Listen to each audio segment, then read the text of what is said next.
we had a mutual band member, bass player, Ian Mayo. He had been playing with Doug in Babylon Rising, and he was in a project of mine in LA. And I guess Doug told him he was looking to put a new thing together with a new singer, and he just hooked us up. And I don't know, one of us called the other one on the phone. I came over to Doug's and we wrote a couple of songs that wound up on the first record.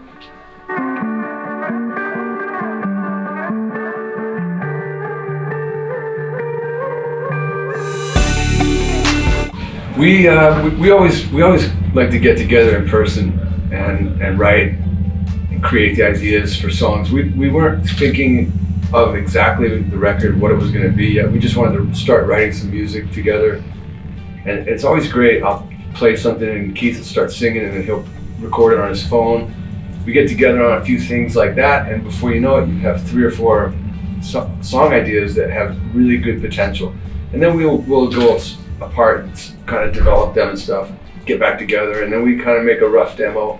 We don't go too crazy on the demos, but and that's how we've been doing it all this time. So on this record, we would get together whenever we could. Last year, I was touring with Dead Daisies, Keith was touring with Kingdom Come, and we would get together when we were both home, and we started to get a batch of songs. And then I realized that we both had some time off at the beginning of 19, and it was a perfect time to get the record out. So we kicked ass and got the record done, and here we are.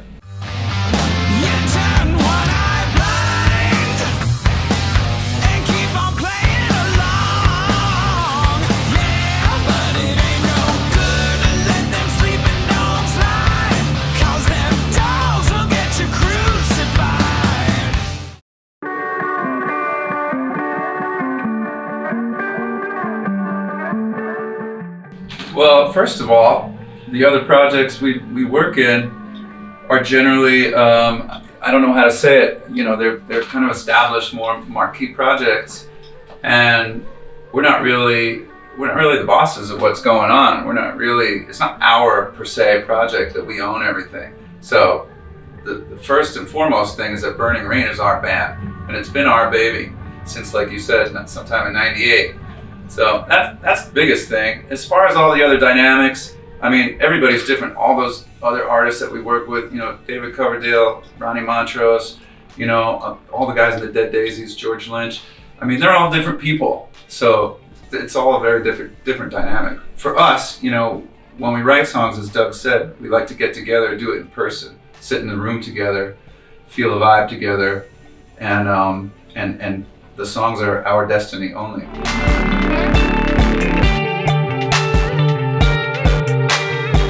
Well, it was a thing where first of all, we weren't allowed to play with the full band before the Frontiers Rock Fest in Milano on the 28th of this month, but we really wanted to play. We wanted to get over here. We had the time to do it from our schedules, and we would have wanted to do it with the whole band, but like I said, we couldn't. So, you know, Doug's idea was, let's try an acoustic tour. We'll strip it down, and he came up with the name Stripped and Naked for the tour, which is really cool, I think. And we just set up dates, and we came over. The whole band's gonna come over and play with us on the 28th in Milan, and after that, we're just gonna keep rolling. We got some spot dates we're looking at in the States. We're trying to come back here to Europe, September, October, and we're really making plans for this version of the band. But the main thing is that we have to, you know, we don't want to be one of those bands that puts a record out and leaves people wondering, are they serious? Are they going to do it? We wanted to come over and promote it right away. So this is the best chance to do that. And it's great. Every day we've been meeting new people, and people that have never seen, you know, have met Keith for the first time, a lot of people, so it's great, you know.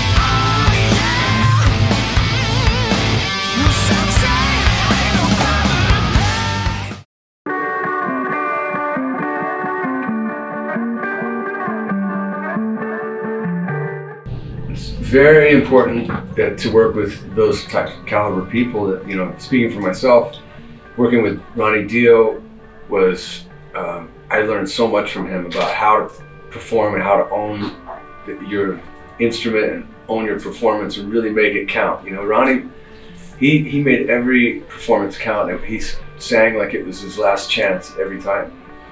And he brought the best out of everybody and made everybody try harder to be better and better and better. And then I met David Coverdale, and I started a 2-month tour with him that turned into 12 years. And then we wrote a lot of songs together. We wrote, like, I think we published 30 songs between 2 albums and a live album and then some extra songs for things. And it was a great relationship, and I learned a lot about songwriting from David, about hooks and how to maybe not overthink things, make them very simple. And because really when it comes down to it, rock and roll is just it's a gut thing, it's simple. And so always, for me, always learning, working with people like Keith and the Dead Daisies guys are great. They're my bros. I learned so much from those guys as well. So it's really cool.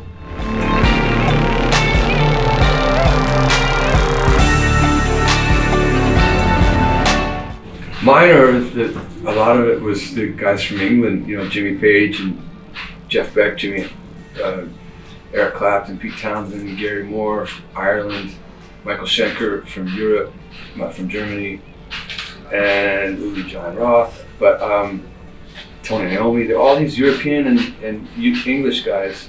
Eventually, Eddie Van Halen, Stevie Ray Vaughan, Randy Rhoads, those guys. And there's so many, and Ronnie Montrose, Pat Travers, David Gilmour, the Allman Brothers. I love it, all that stuff. When I was a kid, I really loved Southern rock a lot. And the Allman Brothers were big, and Leonard Skinner was big. But when I saw Van Halen come out, it blew me away. And that was, he kind of changed guitar again, like after Hendrix did. He changed it again, and then Randy Rhoads did it his way. And then eventually I started to try and find my own thing. But those are all, Jimmy Page, pound for pound, is the greatest of all time for me. Yeah, I agree with a lot of those influences. I think the difference with me and Doug is, as Doug said, when he was younger, you know, much younger, he was into the Southern rock and the more blues end. When I was younger, you know, I was listening to Dylan and, you know, more lyrical, like folk music and things like that, you know, with heavy meanings, you know, whether it be political or, you know, about life and whatnot. And I was into the classical music a lot too, you know, the romantic area. And but then later, all the same things Doug named is kind of what I fell in love with too. And that's probably why we get along writing-wise pretty well. You got a little secret, you keep on trying to keep it. Time is gonna pay your dues. Friends are out of favors, nothing's gonna save you. You can't wear the same old shoes.